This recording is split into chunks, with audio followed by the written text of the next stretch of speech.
வணக்கம். மறுசுழற்சி என்பது நம் எல்லா குப்பை தொட்டிலும் ஒரு பொருளுக்கு சம்பந்தப்பட்ட குப்பைகளை போட வேண்டும். எடுத்துக்காட்டாக காகிதம், கண்ணாடி, சாதாரண கழிவு, நெகிழி. காகிதத்தில் நம்ம எப்பொழுதும் காகிதம்,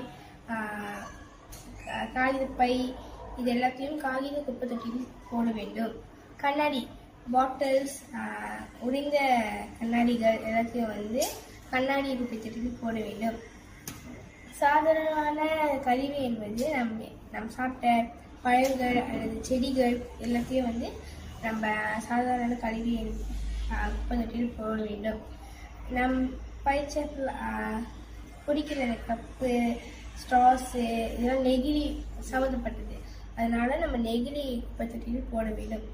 நம் எப்பொழுதும் இங்கே பார்த்தாலும் குப்பைகள் அதிகமாக இருக்கிறது. முக்கியமாக தைப்பூசத்தில் நம்ம அதிகமாக குப்பை இருக்கின்ற. ஸோ அது இந்த மாதிரி பிரித்தால் நல்லது என்பது.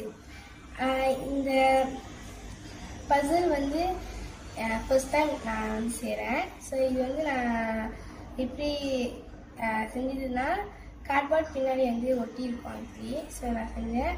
அப்புறம் இது சொந்தமாக நான் ஃபர்ஸ்ட் டைம் வரைஞ்சிருக்கேன். எப்போ எனக்கு தெரியும் இப்படி பசில் செய்கிறது. நன்றி.